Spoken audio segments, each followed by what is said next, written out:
Manifesto పట్టుకోవడానికి నిరాకరిస్తాను BJP పరిశీలకుడు Siddharth Nath Singh.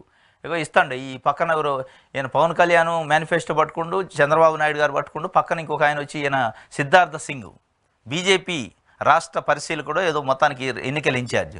ఆయనకి ఇస్తాను. లేదు మేము ముట్టుకొని రా నాయన, ఆ పాపం నాకెందుకు, ఆ మోసాలను నేను ముట్టుకొని దాన్ని నేను ఏడమల్ల నేను అపవిత్రం అయితే నువ్వు ముట్టుకోనని తిరస్కరించాడు. డైరెక్ట్ మీడియా ముందు డైరెక్ట్ వీడియోలు ఫోటోలు ఉన్నాయి.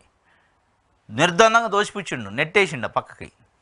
చూడండి, మేము టచ్ చేయం బాబు, పేరుకే కూటమి, మేనిఫెస్టో పట్టుకోవడానికి కూడా బీజేపీ మేనిఫెస్టోలో ఫోటో కాదు, ఫోటో దేవుడెరుగు, సింబల్ దేవుడెరుగు, దాంట్లో ఉన్న అంశాలు దేవుడెరుగు.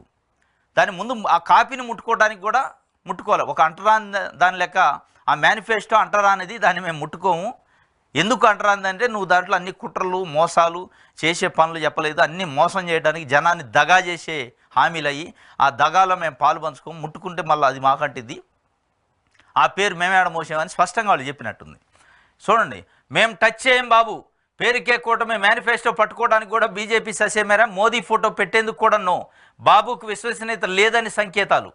2014లో మోదీ ఫోటోతో ఉమ్మడి మేనిఫెస్టో విడుదల, అధికారంలో వచ్చి హామీలకు తూట్లు పొడిచిన బాబు, అడుగడుగున ప్రజలను మోసం చేసిన టీడీపీ అధినేత, బీజేపీకి అంటిన మరక, బాబును నమ్మలేమని బీజేపీ నిర్ధారణ, మేనిఫెస్టోపై పార్టీ ముద్ర లేకుండా జాగ్రత్తలు, ప్రధాని మోదీ ఇతర నేతల చిత్రాలు ఉండకూడదని స్పష్టీకరణ, పట్టుబట్టి చివరిలో మేనిఫెస్టోపై కమలం గుర్తును తీయించిన బీజేపీ, అప్పటికప్పుడు మార్పించిన చంద్రబాబు 3 గంటలు ఆలస్యంగా విడుదల, మేనిఫెస్టో పట్టుకోవడానికి కూడా ఇష్టపడని బీజేపీ నేతలు. ఇది విషయం అన్నమాట.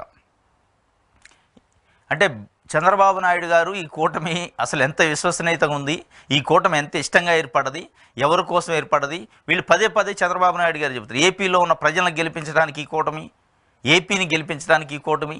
మరి ఏది ఏపీని గెలిపించే కూటమే, ప్రజలను గెలిపించే కూటమి అయితే నీ పక్కన ఉన్న నాయకుడే దాన్ని ముట్టుకోవడానికి ససేమేరా అన్నాక ప్రజలు ఎందుకు ముట్టుకోవాలి, ప్రజలు ఎందుకు నమ్మాలి, ప్రజల దాన్ని నమ్మి నీకు ఎందుకు ఓట్లే అనేది మీరు ఇప్పుడు సమానం చెప్పాలా.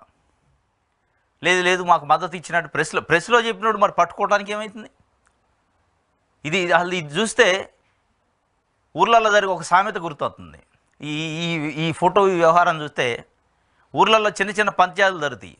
భార్యాభర్తల పంచాయతీలు, గెట్ల పంచాయతీలు, చెట్ల పంచాయతీలు. భార్యాభర్తల పంచాయతీలు జరిగినప్పుడు ఒక భార్య భర్త సరిగా చూసుకోవట్లేదు, సరిగా తినడానికి తిండి కానీ, కట్టుకోవడానికి బట్టలు కానీ, ఉండటానికి ఇల్లు కానీ, పిల్లలకు చదువులు కానీ సరిగా పోషించట్లేదని చెప్పి అలిగి వెళ్ళిపోతే ఇట్లాంటి పెద్ద మనుషులు నలుగురు కలిసి 1-2 సార్లు పంచాయతీలు చేస్తారు. లేదు ఇక నుంచి మంచిగుంటా, ఇక నుంచి తాగను, గొడవ పెట్టుకోను, మోసం చేయను భార్యని, అన్నీ కావాల్సినవన్నీ సమకూరుస్తూ అంటాడు. అట్టా 1, 2, 3 సార్లు అయింది. 3వసారికి ఈ బీజేపీ లాంటి పెద్ద మనిషిని కూడా ఒక పెద్ద ఆయన, నువ్వు రా, పంచాయతీ ఉంది, నా భార్య రావట్లేదు, పంచాయతీకి రా, నువ్వు ఉంటే కాస్త బలం ఉంటుంది, పెద్దోడు కదా అంటే, లేదు నేను రాను ఆయన, నువ్వు ఉత మోసగాడివి, ఇంతకుముందు చాలాసార్లు ఇదే కథ అయింది, రానన్నాడట.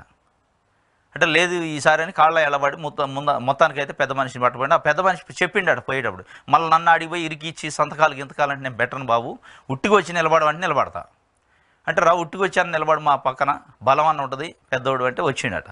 వచ్చిన తర్వాత అడు చేసి పంచాయతీ నడిచింది, ఇటోళ్ళు కూర్చున్నారు, ఏదో మొత్తానికి అయింది. దాంట్లో ఈయనకేనే ఒక స్టేట్మెంట్, సెల్ఫ్ స్టేట్మెంట్, నేను ఇక నుంచి భార్యను మంచిగా చూసుకుంటా, ఆమెకు కావాల్సిన ఇస్తా, ఆమెకు కావాల్సిన వైద్యం, విద్య, ఉండటానికి ఇల్లు, తినడానికి తిండి అన్నీ నేను సమకూరుస్తానే, హామీ పత్రం నేనే రాసిస్తా. వాళ్ళు కూడా అడగలే మళ్ళీ, హామీ పత్రం నన్ను నమ్మండి, ఇగో నేను హామీ పత్రం రాసిస్తాను, హామీ పత్రం రాసిండు. దాని మీద సాక్షి సంతకం పెట్టమన్నారు బీజేపీ లాంటి పార్టీ నాయకుడిని. ఆ బతిలాడు పట్టపోయిన బీజేపీ నాయకుడిని పెట్టమంటే, ఓరు నాయన సాక్షి సంతకం కాదు, దాన్ని ముట్టుకోను నేను, నువ్వు ఉత్త దొంగవి, నువ్వు మళ్ళీ తెల్లారే కథ ఈటర్న్ ఉంటుంది, నువ్వు మాట మార్చే మనిషివి, నీ మాట మీద నాకే నమ్మకం లేదు, నేను సంతకం పెడతా అని చెప్తే, ఇది రాసుకున్నదంతా ఇప్పుడు ఆ భార్య తరఫున పెద్ద మనుషులు, నువ్వు తెచ్చుకున్న పెద్ద మనిషి నిన్ను నమ్మే పరిస్థితి లేదు, మేము ఎందుకు నమ్మాలని లేచిపోయారట. ఆ కథ ఉంది. ఇది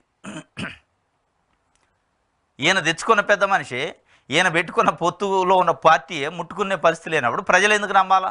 ఈ భార్యాభర్త పంచాయతీ లేఖనం ఉంది, భార్య వెళ్ళిపోయిందట. నువ్వు తెచ్చుకున్న పెద్ద మనిషి, నువ్వు రాసిన కాగితం మీద మేము కూడా చెప్పలే, నువ్వే రాసిన హామీ పత్రం అని, దాని మీద నువ్వు తెచ్చుకున్న పెద్ద మనిషి, నువ్వు నమ్మక ద్రోవి, మోసము, ఎన్నిపోట్లు నీ కథ అంతా, నేను నీ దాని మీద సంతకం పెట్టి నేను ఆ మకిలాడ అంటించుకున్నాను, నాకున్న పేరు ఏడజెడ్డ కొట్టుకున్నాను, లేదు లేదు నేను సంతకం కాదు అసలు ముట్టుకోను, అందులో ఏముందో కూడా చూడను, నాకు సంబంధం లేదు, ఉట్టికి నిలబడవన్నావు వచ్చి నిలబడతా అంటే ఇది ఫోటోల కోసం పేపర్ల కోసం నిలబడమంటే నిలబడ తప్ప నేను సంతకాలు పెట్టడానికి నీతో పాటు క్యారీ కావటానికి రాలేదు అని స్పష్టంగా చెప్పిండు. బీజేపీ కథ అట్లే ఉంది. చంద్రబాబు నాయుడు గారి యొక్క విశ్వాసం, చంద్రబాబు నాయుడు గారి పైన వాళ్ళకున్న విశ్వాసం, ప్రజలకు ఏ మేరకు ఏపీలో ఆయన పైన విశ్వాసం ఉందనేది బీజేపీకి స్పష్టంగా అర్థమైంది. ప్రజలు నమ్మట్లేదు, ఎన్ని ప్రజలు మోసగాడు అనుకుంటున్నారు, దొంగ అనుకుంటున్నారు, ఎన్నుపోటుదారు అనుకుంటున్నారు.